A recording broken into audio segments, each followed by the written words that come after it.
Bien, bonjour à tous.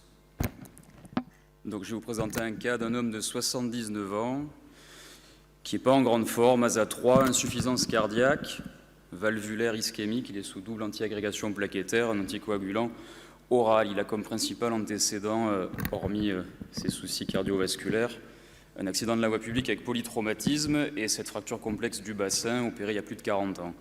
Il a eu une première prothèse de hanche en 91 sur de l'arthrose post-traumatique, révisée en 2006 pour fracture, avec, vous voyez, cette longue tige de révision sans ciment. Alors peut-être vous pouvez commenter la radio pour commencer. Ce patient consulte en urgence parce qu'il a chuté et il a mal à la hanche. Qu'est-ce que vous en pensez?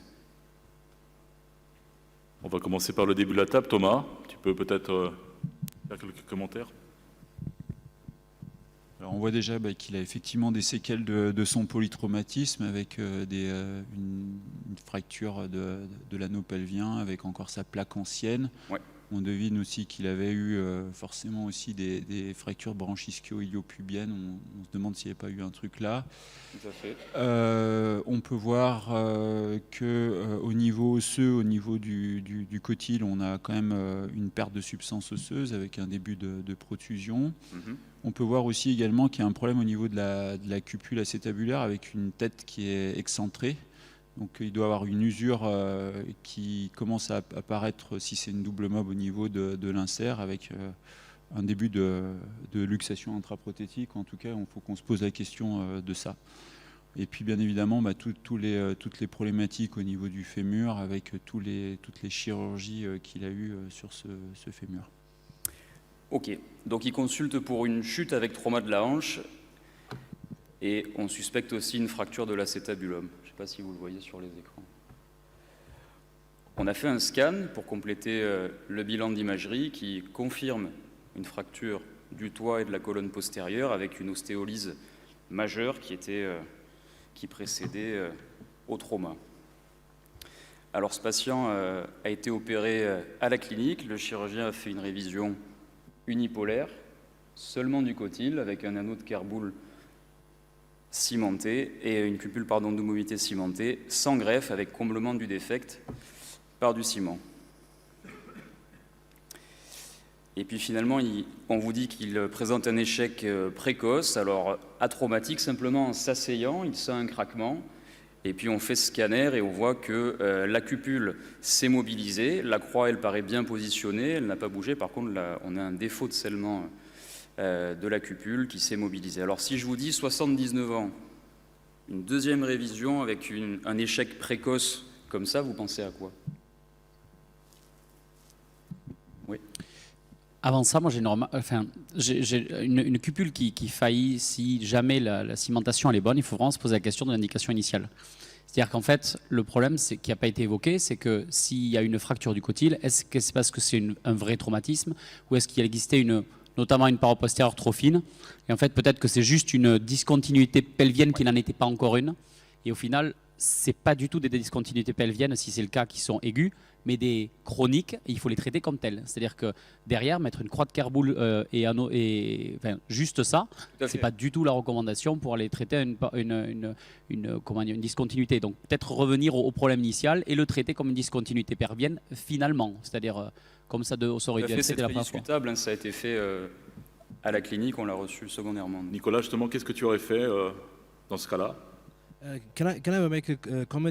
Usually, we are not doing routinely CT scan if we perform revision arthroplasty, but I think this case is very important because if you have polyethylene wear, you have sometimes severe osteolysis, and you don't. The idea is like do not underestimate just the polyethylene wear because we are doing right now a study on this, and sometimes you have really severe defects, and if you have no CT scan before, if you do not have the proper implants, you can really end up in a disaster.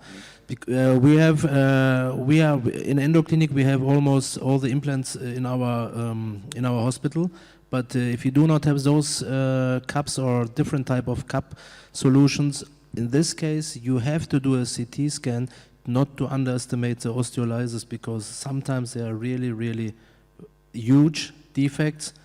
And this is important, I think. You have to think about, if you are not routinely doing CT scan, we are not doing routinely, but in these cases, we always do. I think this is a message what we have to give for everyone in this case. Alexandre? Sorry. Alors j'ai eu à traiter un cas presque pareil au Liban. Là, j'aurais fait le scanner pour voir s'il y a une discontinuité pelvienne ou pas. Et j'ai traité mon cas avec un traitement conservateur. C'était la même prothèse Integra avec un cotyle double mobilité. Et 2 mois après, la dame qui avait le même âge avec un score ASA élevé allait bien et elle marche à nouveau maintenant. Alors on est d'accord sur ce que disait Nicolas, c'est-à-dire qu'en gros, peut-être que le traitement n'était pas initialement bien adapté, ça c'est clair, on ne l'a pas pris en charge à ce moment-là, donc il fallait réfléchir à ça, on n'a que ce bilan-là, et donc peut-être qu'effectivement cette fragilisation déjà de périacétabulaire posait un problème, et probablement que la stratégie aurait pu être différente, on n'en sait rien. Reste que maintenant il faut traiter le malade, et donc Kirsten, what will you do in this case now? Il y a eu d'autres rebondissements. Là, en cas, donc, effectivement, l'indication n'est pas bonne, comme l'a dit M. Reyna, mais qu'est-ce qu'il faut évoquer dans ce cas-là? Donc 79 ans, je vous le dis, c'est une deuxième révision, et puis on a une faillite précoce du matériel avec un implant qui n'est pas scellé. Qu'est-ce que vous recherchez?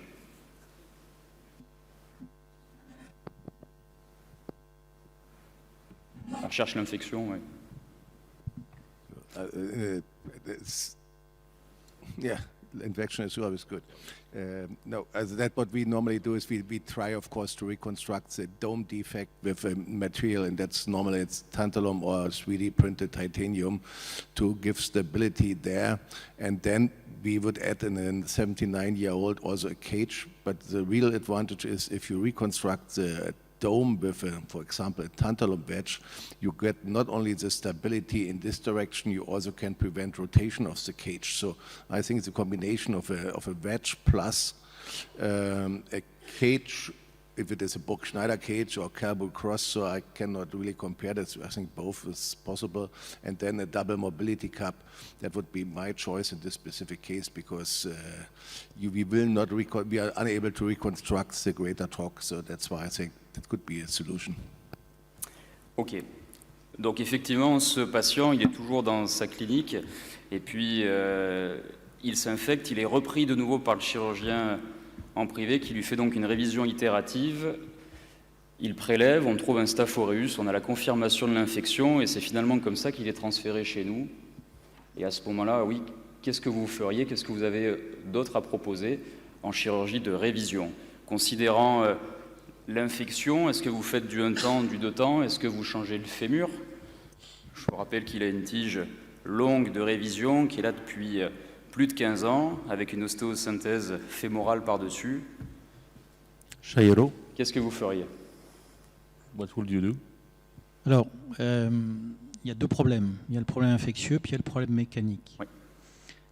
Il est âgé, il faut faire simple, il faut faire au mieux, de façon non dogmatique, mais qui peut être une position, c'est de l'opérer une fois, de ne pas changer le fémur, de changer la cupule en mettant une ostéosynthèse avec une armature qui ponte et qui synthèse éventuellement sa discontinuité postérieure, de mettre un double mobilité cimenté, d'adapter une antibiothérapie aux germes qu'on connaît, d'autant plus qu'il n'est pas multirésistant, et de mettre une antibiothérapie suppressive définitive. Ce n'est pas la solution idéale parce qu'on n'aura pas changé le fémur, on met de l'implant métallique, mais ça se défend. C'est pas l'idéal, mais c'est un compromis intéressant chez ce patient qui est fatigué, on vous le dit, insuffisance cardiaque, il est ASA 3. Après, l'infection date depuis combien de temps? Parce que tu dis c'est pas recommandé, pas forcément. Si on est dans des délais qui sont à moins de 4 à 6 semaines, on peut très bien dire c'est une infection précoce, on va vraiment traiter la faillite mécanique acétabulaire et l'infection est récente. On n'a aucune preuve que ça date d'avant. Avant, il avait juste une ostéolyse, après tout. On n'a aucune notion sur la chronologie, effectivement. C'est lors de la dernière révision que le chirurgien du privé a prélevé, et là on tombe sur un Staph aureus. Donc on a la confirmation à ce moment-là, mais peut-être qu'il était infecté d'avant, je ne sais pas. Oui. In a patient with pain in the prosthesis, first thing in infection, but please the first slide. First slide, please. In this case, the patient have discontinued pelvic because the inferior hemipelvis is medialized, the asymmetric obturador, and the evident fracture. In this case, I prefer treat the infection first, and a second stage, a reconstruction of the hip. So you would recommend a two-stage surgery in this case? Remove, yes, into stage. It is, if it is really infected, so then there's, of course, I think no other way, but I would also go for more for a two-stage, because or to say it depends a little bit on the pathogen, it depends on the antibiotic that we have.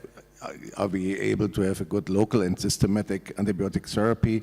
And number three is how it looks like after the removal of the implants. So if you have a lot of fragments, because the stem seems to be well integrated, then it's difficult to do a good one-stage revision, because I believe a little bit more in antibiotic-loaded cement in one stages. Our cementless one-stage revisions are not so good that I can really recommend this. And for the cup, then the same that I mentioned, wedge or an augment plus cage plus double mobility, because I think the Reda Trochanter is gone. I think the patient is 79-year-old, and I'm coming from Endoclinic. Of course, we would always try, especially if we can identify the germ like here, to try the one-stage protocol. But I think the patient has maybe the last chance, because he has already a huge defect. In this case, you have to plan really carefully. So the first idea is, do we need really a custom-made implant, like as the colleague showed? If yes, you have to organize it, you have to plan it in advance. You can go for one or two stage, you can choose both options, but I think this is the last chance of the patients. Otherwise, he will end up in a gallstone situation if you fail again. So this is the reason you have to plan this case really, really carefully. And in this case, I would go for one stage, and the removal of the stem. It's not easy, but it's still possible. And if it's not possible, if the proximal part is infected, I would do for proximal femur resection combined with a cemented modular stem. And I think the cup is more a bigger problem in this part. And you have to fix, you have to prepare the cup really carefully. Maybe in this case, a custom-made implant, it's more appropriate. Alors, ce patient, il consulte, il est adressé en urgence relative parce que l'implant est décellé, qu'il est âgé, qu'il a son problème cardiaque. Vous prendriez le parti de temporiser, de commander un sur-mesure et de l'opérer secondairement. Je peux ? Oui, bien sûr. Normalement, moi, je suis toujours adepte de la révision en cas d'infection des deux temps. Là, j'enlèverai le cotyl et je mettrai du ciment aux antibiotiques. La tige intégrale, je ne suis pas sûr si elle est bien ostéo-intégrée, si c'est possible de l'enlever. Donc il m'est arrivé dans deux cas de la laisser en place, de traiter l'infection, et après, en cas d'abcès qui s'est formé, dans les deux cas, j'ai traité ça par de la pression négative, et ça a duré 3 à 6 mois. Avec antibiotiques de suppression, et la malade a survécu sans récurrence de l'infection 3 ans, et elle est décédée d'autre chose. Donc dans les tiges comme ça, il faut avoir en tête ce cas qui, bien sûr, on ne peut pas généraliser et utiliser la pression négative, puisque moi je suis adepte de la philosophie en deux cas, mais il faut le laisser en tête. C'est effectivement un compromis qui peut être intéressant chez ce patient fragile. Ouais. On va résumer un sepsis sur quelque chose qui est fragile ou là-haut. Donc se discute, le changement quand même, donc uni ou bipolaire, on est plutôt sur le bipolaire, après c'est du 1 temps, 2 temps, c'est la discussion, et troisièmement, au-delà, c'est comment reconstruire, c'est-à-dire qu'en gros, vous avez comme une faillite complète de l'acétabulum, un mauvais état osseux, dans le cas d'un sepsis, et donc la question c'est au-delà, si on fait le choix d'un remplacement, uni ou bipolaire, plutôt bipolaire dans le cas de ces sepsis, qu'est-ce que vous feriez donc comme implant pour passer rapidement sur le tour d'horizon de tout ce qu'on a dit, c'est-à-dire en gros la reconstruction derrière sur un état qui est quand même limite, un patient limite, c'est ça la problématique, et qu'est-ce que vous proposez? Donc dans ce cas-là, on va commencer par Franck, peut-être juste très brièvement pour qu'on passe au deuxième cas clinique. Non, je touche pas au fémur. Je touche pas au fémur. Je fais que le cotyle, je mets une armature, un Burch, c'est pas gagné parce que derrière on a une colonne postérieure en bouillie. Devant l'ischio, on ne sait pas ce qui s'est passé il y a quelques années. Ou alors une armature sur mesure, oui. Et puis un double mobilité cimenté, puis l'antibiothérapie adaptée. On connaît le germe, il faut y aller qu'une fois. On va prendre l'avis d'Eladi, juste. Eladi, tu as peut-être... Ouais, je veux dire, les radios qu'on a ici montrent qu'effectivement l'insert s'est décellé, mais on n'est pas sûr du tout qu'il y ait un démontage de la croix. On ne voit pas si la croix, c'est des... Donc on est face... Moi, je pense qu'il faut rester assez serein. Face à ça, c'est une infection aiguë. On n'est pas sûr du tout que c'est une infection chronique. Deuxièmement, la croix, même si ce n'est pas une solution optimale, parce qu'on sait que c'est une fracture sur os pathologique, sur un granulome, sur du backside wear. Mais bon, ça a été fait et je pense que c'est une bonne idée. Ce que je ferai, c'est une reprise unipolaire sur le cotyle, avec, si la croix tient, garder la croix, éventuellement rajouter une plaque sur la colonne postérieure, une double mobilité cimentée, et puis une antibiothérapie, si besoin, suppressive à vie. Parce que s'il est à 3, voire 3+, à vie, ça reste d'être 2 ans.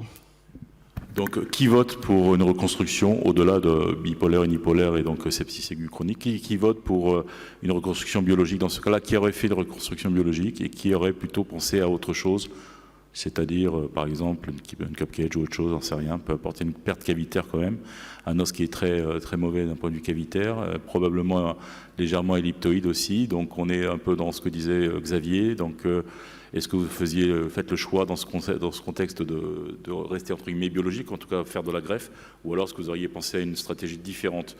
Sachant que le sur-mesure, patient qui est quand même avec un sepsis derrière, qui est pas très frais, le temps d'avoir le sur-mesure, bon, on n'est pas peut-être dans ces eaux-là, et puis clairement peut-être l'indication n'y est pas non plus, c'est à discuter, mais oui. Qui est en gros pour quelque chose qui serait en construction avec de la greffe morcelée dans ce cas-là, parmi l'auditoire? Moi, si je peux me permettre, je rajoute une chose, c'est que les cages en tantale ont une tendance à s'intégrer plus vite qu'elles ne s'infectent. C'est-à-dire qu'en fait, une fois que c'est infecté, à enlever, ça peut être l'enfer. Donc, c'est-à-dire que clairement, dans un cas comme ça, je ne partirai pas sur du tantal. Je resterai sur quelque chose qui est retirable si, sur un plan septique, ça devient incontrôlé. Bon, je vais vous montrer ce qu'on a fait. Hein. Donc, on a pris le parti, effectivement, du système trabéculaire métal avec une cup cage vissée, un anneau de Burch, un émi-anneau de Burch, comme l'a montré M. Fléché, une cupule double mobilité cimentée. C'était une révision bipolaire. On a aussi changé le fémur pour être jusqu'au boutiste sur l'infection. On a considéré qu'effectivement que le kerboule était bien positionné et n'avait pas bougé. On a considéré que la cupule s'était décellée car le bassin est rigide en raison de l'antécédent fracturaire et que donc en recimentant une cupule dedans, on allait se retrouver dans le même cas de figure. Voilà pourquoi on a choisi cette option-là. On va passer peut-être au deuxième cas. On a la place encore 5 minutes pour le deuxième cas. Alors, je crois que c'est le cas de François. Excusez, c'est François qui parle. Du coup, on ne va pas avoir le temps. C'est toujours pareil. On aimerait tellement passer 1 heure, 2 heures à parler de ça que... Je ne sais pas lequel c'est. Ah voilà, un patient de 60 ans, un patient médical et chirurgical, maladie de Crohn, de l'asthme, des corticoïdes, une prothèse ABG pour une nécrose bilatérale en 1995. Il vient parce qu'il a mal à la hanche droite, avec un examen clinique qui montre qu'il y a un fort doute quant à la stabilité des implants. Et voilà les radiographies dont je dispose. Une radiographie de bassin de face, une radiographie de la hanche de face et de profil, Bon, je vais pas vous interroger sur les autres examens qu'on pourrait demander, parce que si on veut discuter le cas, il faut avancer. On peut se poser la question, effectivement, de l'existence éventuelle d'une ostéolyse autour de la cupule, malgré l'absence de mobilité de la cupule. Et face à cette hanche douloureuse, je prends le parti de demander un scanner qui montre effectivement une très importante ostéolyse au niveau du mur médial, avec effectivement une cupule qui reste encore stable malgré l'os qui a totalement disparu autour de cette cupule. Je vous montre encore d'autres coupes où on voit effectivement un effet de masse de ce granulome. Alors c'est pas très étonnant, hein, parce que les premières générations de cupules et du cupule ABG devaient utiliser, je pense, on n'en a pas trop parlé, mais des polyéthylènes qui n'étaient peut-être pas les mêmes que ceux qui ont été utilisés plus tard, et ils avaient tendance à donner des granulomes assez extensifs tels que. Donc voilà le résultat du CT scan dont vous avez vu les images. J'ai complété effectivement le bilan par une imagerie vasculaire pour m'assurer quand même de l'absence de risque vasculaire au niveau de la résection éventuelle de ce granulome. Et donc on voit qu'on est à distance de ce granulome, enfin, du point de vue artériel et veineux. Donc ce large granulome détruit complètement la paroi médiale et une partie du toit. Elle cause un effet de masse au niveau du pelvis, et j'aimerais savoir ce que vous suggérez.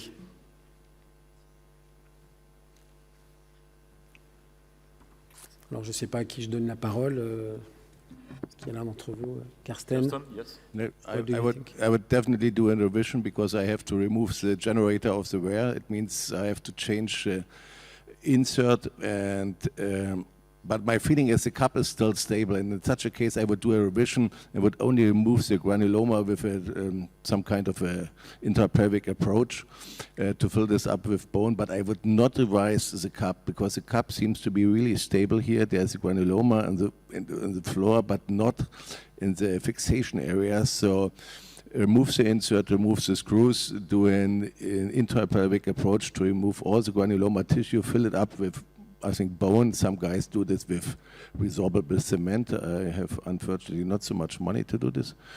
And then put in cement in a new liner because the guy is really ill, have a lot of concomitant diseases, so I would not go for the big surgery. I would try to minimize this as much as possible. Alors un des problèmes qu'on peut rencontrer, c'est le problème de l'obsolescence des implants. Et si on veut garder cette cupule et obtenir un insert, bon, on peut envisager l'utilisation d'un insert fabriqué sur mesure, pour peu que le fabricant le souhaite, et c'est rarement le cas, parce qu'à partir du moment où ils ont cessé la fabrication de ces implants, au bout de quelques années, ils ne fabriquent même plus sur mesure les pièces détachées. On en a quand même été victime à de nombreuses reprises pour des implants qui étaient beaucoup plus récents. Donc, considérons qu'il est impossible de conserver la cupule pour la bonne et simple raison qu'on ne peut pas avoir un insert que l'on puisse réencliqueter dedans. Qu'est-ce que l'on fait dans ces cas-là? Ouais. J'ai plus l'âge, François. Je ne m'en souviens plus, mais c'est un patient qui est encore en bon état général, 60 forme. Et quelques années au moment de l'intervention. 70. Ouais. Le diagnostic, c'est un décèlement unipolaire acétabulaire avec une usure du polyéthylène et une tige parfaitement en place. Alors, ce n'est pas vraiment un décèlement au proprement parler, puisque la cupule, et c'est pour ça qu'a été évoquée la possibilité de la conserver, on a un énorme granulome autour d'une cupule qui commence à parler, pour la bonne et simple raison qu'elle ne tient plus que sur une petite partie de sa surface. Donc, on a les deux colonnes qui sont saines. Comme tu le regardes, on n'est pas loin d'une... Plus de toit et plus d'arrière-fond. Plus de toit, plus d'arrière-fond, et un gros effet de masse quand même, tu vois. Ici, donc, le toit, toute la partie... médial, avec encore peut-être un petit amorce d'échancrure ilio-ischiatique, mais enfin c'est pas du tout certain. Alors dans ce qui est standard, une reconstruction par une armature s'appuyant sur les deux colonnes de type pont de Birch me semble avoir du sens. Les autres armatures plus simples vont pas avoir une stabilité suffisante, comme un anneau de Müller ou un anneau de Gans. J'ai aucune expérience, par exemple, des reconstructions sur armature sur mesure. Et puis, on recimente dedans un double mobilité en laissant la tige. Bon. Alors, effectivement, c'est une solution. Est-ce qu'il y en a d'autres? Métal? Oui. Oui, moi, quand on va y arriver, en fait, on ne sait pas trop ce qu'on va trouver. Moi, c'est ça qui me pose problème. C'est-à-dire qu'on va commencer, alors pour les plus expérimentés, on va utiliser un joli explant, là, et on va perdre juste une taille. Mais parfois, c'est pas comme ça que ça se passe, parce qu'on va lever des vis. Et des fois, on va se retrouver, encore une fois, sur une discontinuité pelvienne. Et je ne sais pas jusqu'à quel point il ne faut pas prévoir le concept d'aller directement, je sais que je vais encore choquer, mais d'aller sur un implant sur mesure. Parce que le problème, c'est qu'on va se retrouver non pas sur un 2C avec un petit fond qui manque, mais en fait sur une énorme discontinuité, sur un AOS 4, on n'aura plus de devant, plus de derrière, plus de fond. Il faut vraiment le réfléchir. Dernière possibilité aussi, en fonction de la taille de ton implant, s'il est très volumineux, j'ai du mal à me rendre compte là, mais on peut aussi réfléchir à aller cimenter une cupule polyéthylène plein au fond de ce cotyle, comme on pourrait le faire avec un implant intrabéculaire, parce qu'on a enlevé le problème de polyéthylène qui va faire des débris. Donc du coup, on va pouvoir cureter le granulome et avoir une nouvelle céramique polyéthylène ou métal polyéthylène, un nouveau coupe de frottement. Même recimenter un double mobilité dedans. Éventuellement. L'armature, tu l'as déjà, il n'est pas décellé. Oui, yes. I see granuloma and osteolysis around the screws. Is important a biopsy for an oncological disease in this case? Alors bon, on va aller plus loin. Bon, moi j'ai pris une solution classique. J'ai décidé donc de retirer la cupule et d'utiliser cette reconstruction par greffe morcelée et structurale massive avec mise en place d'un pont de Birch. On va voir les lésions intra-opératoires avec, vous voyez, un volumineux granulome du toit et de l'arrière-fond qui, une fois cureté, laissait place à un drôle de tissu au fond. Je vous avoue que je ne suis pas allé voir ce qui s'y passait. En tout cas, j'ai reconstruit avec des greffes tassées et une greffe structurale au niveau du toit, protégée par la mise en place d'un pont de Birch. Et puis, à l'époque, c'est vrai, j'avais commis cette cupule cimentée conventionnelle sans mettre en place de cupule à double mobilité. Et finalement, les choses ont évolué de manière tout à fait satisfaisante, puisqu'après une évolution post-opératoire où j'avais demandé à ce patient d'avoir un appui partiel, il a repris un appui complet et vous avez maintenant une des radiographies à plus long terme, à 6 ans, avec la greffe qui s'est incorporée de manière satisfaisante. À suivre, on est à 10 ans maintenant, les radiographies restent à peu près les mêmes. J'ai fait exactement la même chose de l'autre côté, parce qu'il a eu le même problème et il a fallu donc... tu voulais que j'en ai un autre derrière? Il a fallu suivre. C'est bête, il y avait un beau fémur. D'accord. Malheureusement. Considérons l'heure qu'il est, et donc l'heure de la pause. On va donc s'arrêter là. Je remercie l'ensemble de cette table ronde pour leur expertise. Je remercie François et Patrice, même désolé Patrice, ça sera pour la prochaine, c'est sûr.